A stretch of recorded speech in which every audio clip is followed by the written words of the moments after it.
আশা করি সকলেই ভালো আছো। আর এখন থেকে ব্লগটা শুরু করছি। আর এখন বাজে হচ্ছে 12টা বাজতে 10 মিনিট বাকি।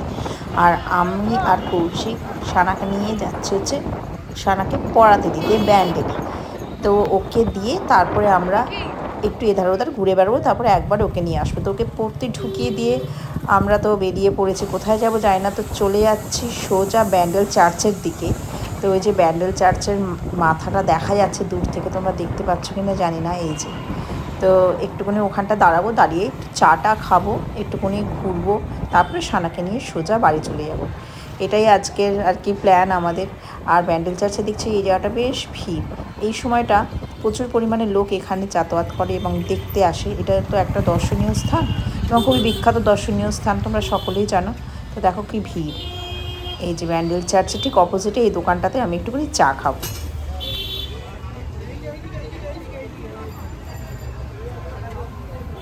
একটা চা দেবেন, আর একটা বিস্কিট দেবেন, মিষ্টি ছাড়া দেবেন, ঠিক আছে? এটা একটা দিন। আপনার হচ্ছে 45 টাকা। বা হাতে নিলাম।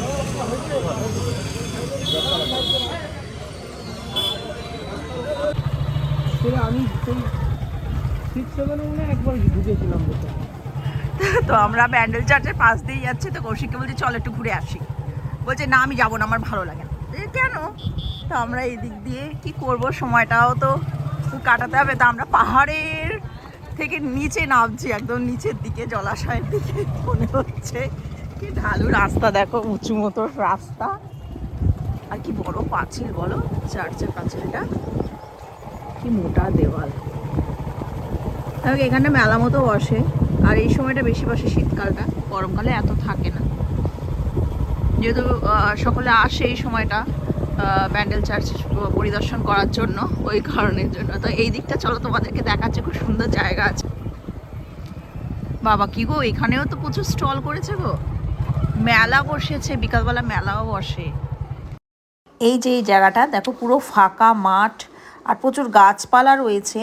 আর বর্ষাকালে আরও বেশি গ্রিন গ্রিন থাকে, যেহেতু শীতকালে একটু গাছপালা কম রয়েছে। আর এখানে মেলা বসেছিল, এখন উঠে যাচ্ছে। একজন ভদ্রলোক বললেন যে আস্তে আস্তে উঠে যাচ্ছে মেলা, সেই 25শে ডিসেম্বর থেকে বসেছিল। যেহেতু 1 মাস হয়ে গেছে, তো এবার আস্তে আস্তে অনেক স্টল উঠে গেছে অলরেডি। তো এই জায়গাটা না জেলেরা মাছ ধরে। এই খালের মতো যে জায়গাটা রয়েছে, এটা গিয়ে গঙ্গাতে মিশছে। গঙ্গাটা একটু দূরে, যেহেতু পলি পড়ে পড়ে এরকম চড়া পড়ে গেছে, তো নালে গঙ্গা এতটাই ছিল। এই যে দেখো তোমরা নৌকা দেখতে পাচ্ছ, এতে করে সকলে মাছ ধরতে যায়। তো আমরা একবার এইখান দিয়ে একবার গঙ্গা পরিদর্শন করতে গেছিলাম। যাই হোক, তো অনেক বছর আগের কথা, প্রায় 2 বছর। আর ওই যে ওইখানটাতে গঙ্গা রয়েছে, তোমরা দেখতে পাচ্ছ কিনা দূর থেকে জানি না। এই যে গঙ্গা কতটা চড়া পড়ে গেছে না, কি বলবো, কি অবস্থা এখন গঙ্গার। চর মানে পলি পড়ে পড়ে এরকম পরিস্থিতি, না কতটা বড় ছিল বলো তো।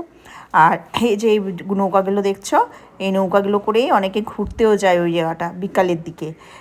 তো আমরা বিকালের দিকেই একবার গেছিলাম, তখন পয়লা বৈশাখ ছিল সেই সময়। আর ওই যে দূরে ওইটা হচ্ছে হুগলি ব্রিজ, আমাদের হুগলি ঘাট যে ব্রিজ, এখান দিয়ে ট্রেন যায়, নৈহাটি যাওয়া যায়, ওইটা দেখা যাচ্ছে এখান থেকে। আর দেখো শীতকাল বলে ধোয়া ধোয়া, এত বেলা হয়ে গেছে তাও দেখো ধোয়া ধোয়া ভাব।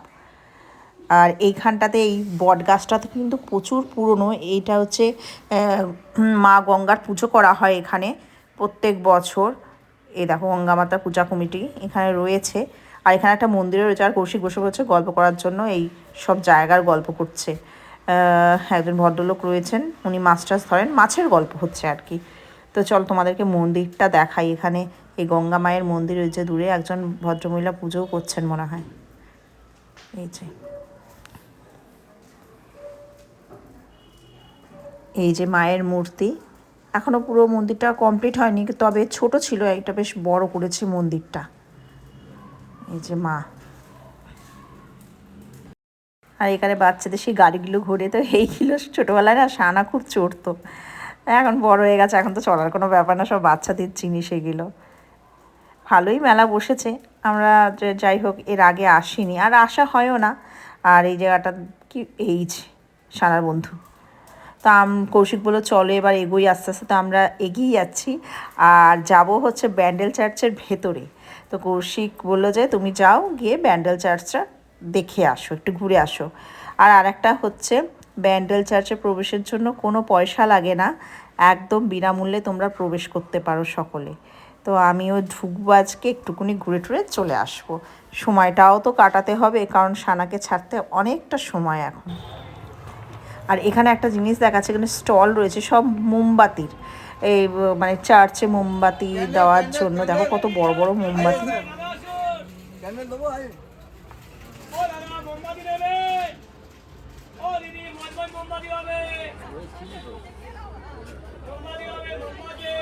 এটা কত ফিট হবে বাবা? 6 ফিটের মোমবাতি, ভাবা যায়।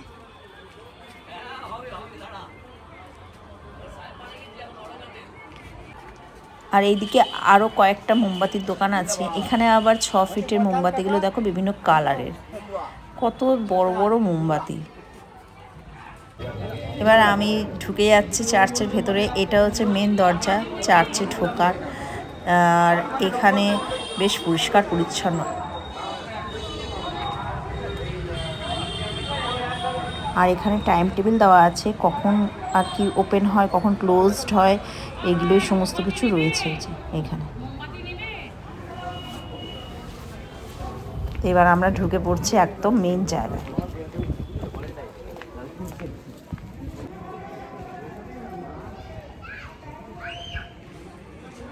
এটা খুব সুন্দর করেছে, এটা নতুন করেছে, আগে এটা ছিল না।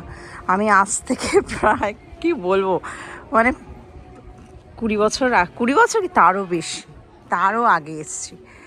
যাই হোক, আর বহুদিন বাদ এলাম শুধু তোমাদেরকে দেখানোর জন্যই। তোমরা তো অনেকেই ধরো চেনো, যারা দূরে থাকো তারাও দেখতে পাবে। আর এটা তো খুবই বিখ্যাত চার্চ, সকলেই জানো। আর এগুলো সবই নতুন করে তৈরি করা হয়েছে। এগুলো এত কিছু সুন্দর কিছু ছিল না, এটা পুরো ফাঁকা মাঠই ছিল। এখানে সকলে খেলতেই, পাঁচিলটা ছিল না, নতুন করে পাঁচিল তৈরি করা হয়েছে।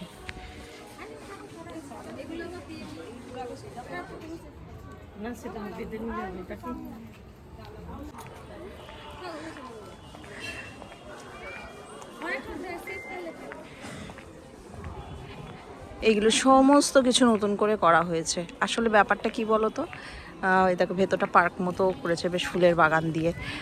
কাছে তো বাড়ির নাকের ডগায়, সেই জন্য আর কি আসা হয় না। কিন্তু যারা দেখো দূর দূরান্তে থাকে, তারা কিন্তু সকলে আসে এত খরচাপাতি করে, আর আমরাই আসি না। সেটাই কৌশিক আর আমি ওখানে বসে বসে গল্প করছিলাম। এগুলো আর কি, এগুলো সবই মানে সিমেন্ট দিয়ে তৈরি, তো ভাস্কর্যের মাধ্যমে এগুলো ফুটিয়ে তুলেছে এক একটা যীশু খ্রিস্টের মৃত্যু থেকে আরম্ভ করে সমস্ত কিছু।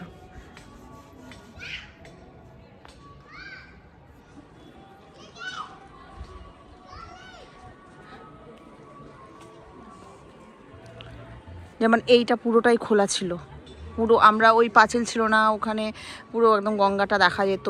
ওখানে সকলে খেলতো, ক্রিকেট, ফুটবল সমস্ত কিছু ওপেন ছিল। এখন তো বাউন্ডারি দিয়ে পুরো এটাকে ঘিরে একটা সুন্দর দর্শনীয় স্থান করে দিয়েছে, এবং ওখানটা গাছপাছাও লাগানো হয়েছে। তো কৌশিককে বললাম এসো, বলো দৌড়, আমি যাবো না, তুমি যাও। ও বাইরে চায়ের দোকানে চা খাচ্ছে। এটা হচ্ছে চার্চের এন্ট্রি, মানে ভেতরকার যাওয়ার রাস্তা।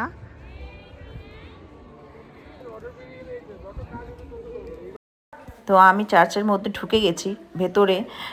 তো অনেকে বলছে যে মোবাইল নাকি অ্যালাউ নেই, তবুও নিয়ে যাচ্ছে। দেখছি না, ভেতরে অনেকে ছবি তুলছে, তো সেই কারণে যেন ঢোকাটা দেখালাম না তোমাদের। আমরা একটু উপরের দিকে যাচ্ছি, এই উঁচু জায়গাটা দিয়ে পুরোটাই দেখা যায়। তো চলো দেখাচ্ছি। ও হাঁপিয়ে গেলাম, কত পায়রা। এই দেখো হুগলি ব্রিজটা দেখা যাচ্ছে।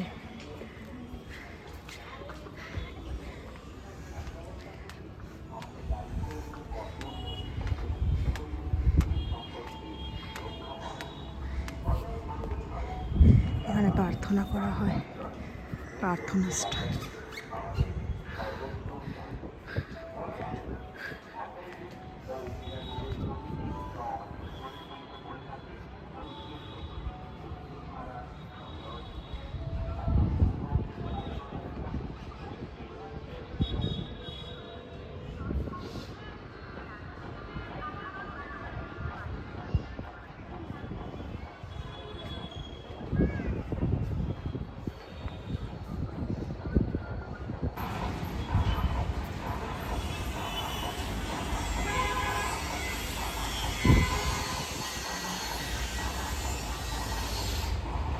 তো এবার আমি নিচের দিকে চলে যাচ্ছি।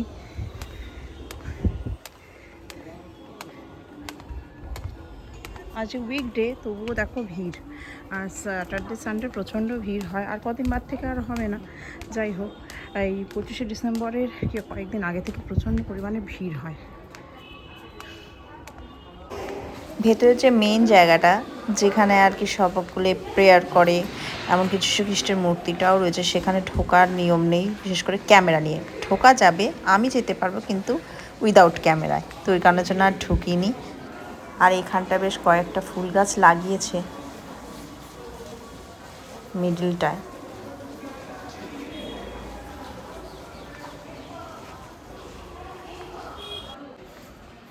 তো আমরা একদম বাইরের দিকেই যাচ্ছি, বেরিয়ে যাচ্ছে। আর এখানে দেখো ছবি আর গল্প লেখা রয়েছে, এক একটা এক এক রকম গল্প, ছোট ছোট গল্প, আর তার সঙ্গে ছবি দেওয়া। আর এইদিকে রয়েছে হচ্ছে একটা ছোট্ট ওয়ার্কশপের মতো রয়েছে এইখানটাতে, বিভিন্ন ধরনের যীশু খ্রিস্টের মূর্তি এটা ওটা পাওয়া যাচ্ছে, যে শিশুদের প্রতি যিশুর স্নেহ, এটা ছবি দিয়ে গল্প লেখা আছে। এখানে যীশু খ্রিস্টের জন্ম রয়েছে, তারপরে ওখানটা হচ্ছে স্বর্গদূতের সংবাদ, এইগুলো প্রত্যেকটা গল্প রয়েছে, আর তার সঙ্গে ছবি। বেশ ভালো, খুব সুন্দর করেছে। এবার আমরা পুরো বেরিয়ে যাচ্ছি। আর একটা জিনিস হচ্ছে, এখানকার দরজাটা দেখো কি সুন্দর, এটা পুরোটাই লোহা। আর কত পুরনো বলো তো, সেই পুরোনো দিনকার এই লোহার দরজাটা এখনও অক্ষত রয়েছে। আর কি সুন্দরভাবে ওনারা মানে মেনটেন করেছেন এখানকার লোকেরা, বেশ ভালো। আর আজকে সানাকে পড়তে ঢুকিয়ে ঘুরে গেলাম ব্যান্ডেল চার্চ।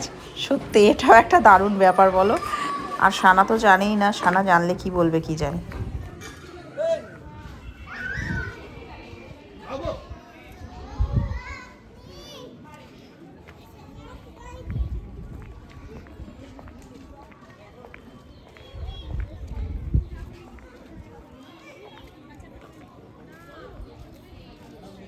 আর এখানে রয়েছে মাস্তুলির ইতিহাস, যেটা নিয়ে এই ব্যান্ডেল চার্চটা আর কি বিখ্যাত। আর এই মাস্তুলটা ভেতরে রাখা আছে সংরক্ষণ করে, যেহেতু ঝড়ের জন্য মাস্তুলটা ছিল সেটা ভেঙে পড়ে গেছে। 2010-এ একটা ঝড় হয়েছিল, সাইক্লোন হয়েছিল তাতে, তো সেটা সংরক্ষণ করে ভেতরে সুন্দরভাবে রাখা রয়েছে। আর এখানে সমস্ত কিছু পুরো গল্পটা লেখা রয়েছে ছোট্টর মধ্যে। তো আমি ভেতরে তোমাদেরকে গিয়ে মাস্তুলটা দেখাচ্ছি।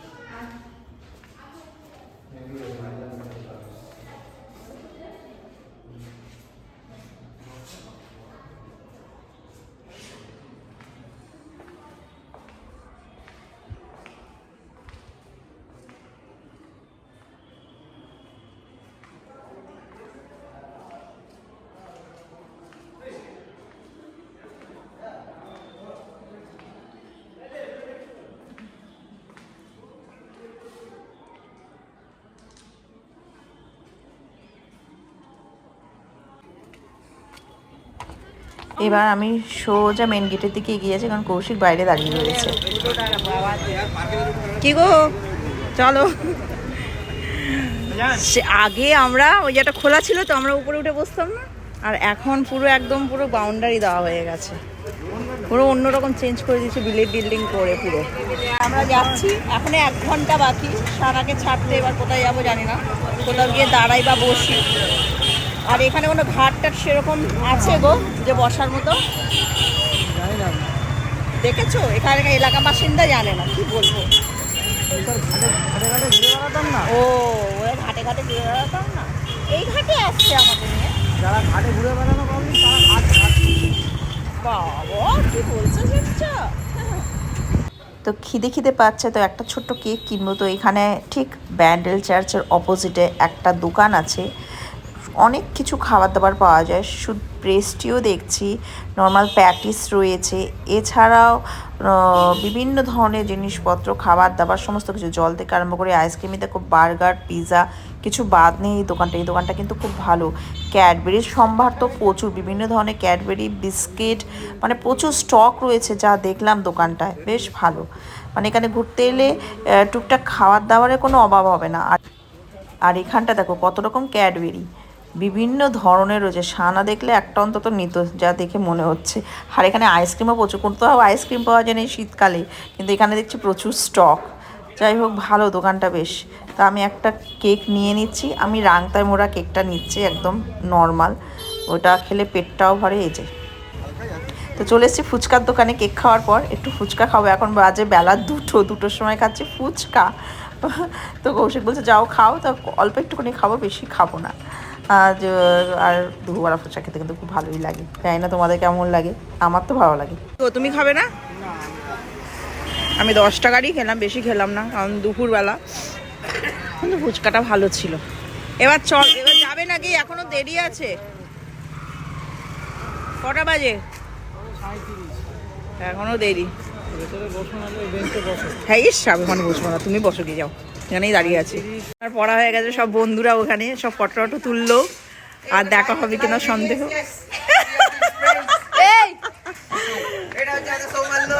ও তো আমাদের মানে এ তো সব বন্ধু বান্ধব।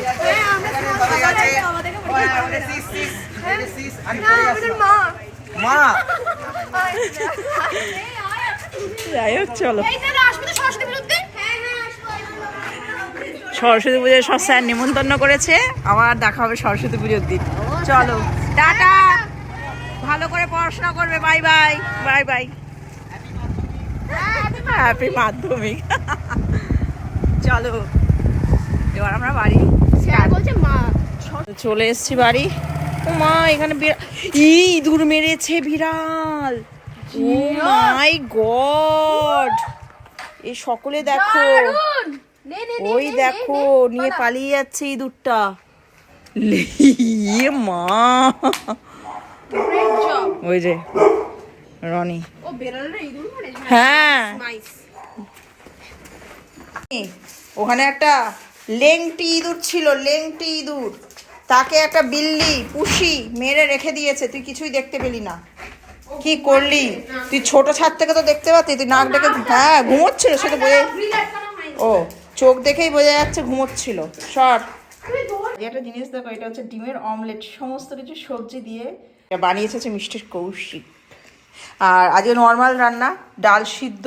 এই যে ডাল সিদ্ধ ডিমের অমলেট দিয়ে সানা খাচ্ছে, যেহেতু আজকে সানার পড়তে যাওয়া ছিল। আর আমি সকালবেলা করেছিলাম হচ্ছে বেগুন ভর্তা আর হচ্ছে সাদা লাউ। এই হচ্ছে আজকে আমাদের দুপুরবেলাকার খাবার, আমরা এই দিয়েই খাবো আজকে। এখন বাজে হচ্ছে 7:45। এ একজন হেঁচেই যাচ্ছে। তাও খাচ্ছে বসে বসে বিস্কুট, খিদে পেয়েছে। আর আমি ওকে মানে বিকালবেলা কিছু খাবার দিতে পারিনি, এই জাস্ট উঠলাম কিছুক্ষণ আগে, বাচ্চাগুলো গেল। কি গো, এই যে কৌশিক আসছে। আবার কোথায় যাচ্ছ? খোলস পরে? তোমার তো একটাই খোলস। আসছে দেখো, ওই যে ভোলার পেছনে লাগছে। ও, একটাই তো লাইফে খোলস তোমার। জ্যাকেট গায়ে যাবে, যা কেন যেটা বললাম সেটা কর, একটা যে কোনো জ্যাকেট গায়ে দে। যা। না না, আমি ঘরে করতে বলছো। হ্যাঁ, হাঁচি দিবি, হাফ প্যান্ট পরবি, মনে হচ্ছে তো যেন গরমকাল পড়ে গেছে।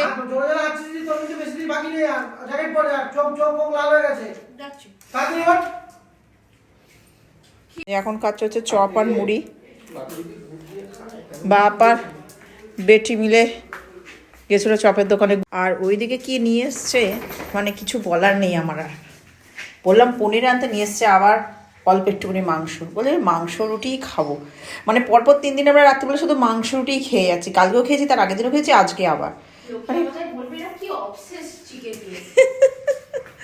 কিছু বলার নেই। আর তুই তো গেছিলিস রে, তুই তো, আমি বললাম যে তোর বাবাকে, তোমার ফুলকপিতে খেতে গেলে গ্যাস হয়ে যায়, তুমি বলো। আর আমার একটা খুব ব্যাড হ্যাবিট হচ্ছে, আমার গ্যাস মানে আমার মাথায় উঠে যায়। হ্যাঁ, শীতকালে ফুলকপি একটু প্রবলেম হয়। মাথা যন্ত্রণা শুরু হলে আমি ভেবেছিলাম যে ফুলকপি পনির দিয়ে একটা আলাদা ধরনের রেসিপি করব। দেখা যাক তাহলে, কাল পরশু দেখা যাবে। মাংস ইজ রেডি। এমা, তুমি না কষা করে ঝোল ঝোল করেছো? না, ঝোল করিনি, আর একটু হবে। ও, আমি ভাবলাম খাবো। এটা রুটি দিয়ে তো এইটুকু তো তাড়াতাড়ি করো, আমার জন্য পেঁয়াজ কাটবে কিন্তু। ঠিক আছে। হয়ে গেছে, সব সিদ্ধ হয়ে গেছে। আজকে চন্দ্রমুখী আলু এনেছে, ইয়েস। হ্যাঁ, তোমাকে বলেছিল না যে তোমাকে মাকে প্র্যাঙ্ক করেছিল যে চন্দ্রমুখী আলু আনেনি, এটা সত্যি চন্দ্রমুখী আলু। সত্যি আমার চন্দ্রমুখী ছাড়া ভালো লাগে। হ্যাঁ, আমারও সেম। আলুগুলো খেয়ে কেমন লাগছে, আর পেঁয়াজ ভালো আলু পেয়েছে। কোথা থেকে নিয়েছিলে তো চন্দ্রমুখী? ওই যে যেখান থেকে আনে ওই প্যাকেট করা থাকে। ওই যে বড় দোকান। হ্যাঁ হ্যাঁ হ্যাঁ। ওই ছাড়া চন্দ্রমুখী পাওয়া যায় না। আর পাওয়া যায় রবীন্দ্রনগরের কয়েকটা দোকানে হ্যাঁ, হ্যাঁ, হ্যাঁ, চন্দ্রমুখী পাওয়া যায়। হ্যাঁ। ঠিক আছে। তো সানাকে খেতে দিয়ে দিয়েছি, সানা আগে খেয়ে নিক, তারপরে পরে আমরা দুজন খাবো। রোজকার মতো আবার খেয়ে দিয়ে এইখানেই বসে পড়েছি। বসে থাকলে হচ্ছে এখানটা বসে এডিটিংটা করে নিই, মানে আগের দিনের। তো ওই কারণের জন্য বসে পড়েছি। তো কারণ পরের দিন সকালবেলা প্রচুর কাজকর্ম থাকে, খুব অসুবিধা হয়। তো এই সময়টা একদম বেস্ট সময়। তো যাই হোক, আজকের মতো ব্লগটা এখানে শেষ করে দিলাম। তো কালকে দেখা হচ্ছে একটা নতুন ব্লগ নিয়ে। তো সকালে ভালো থেকো, সুস্থ থেকো।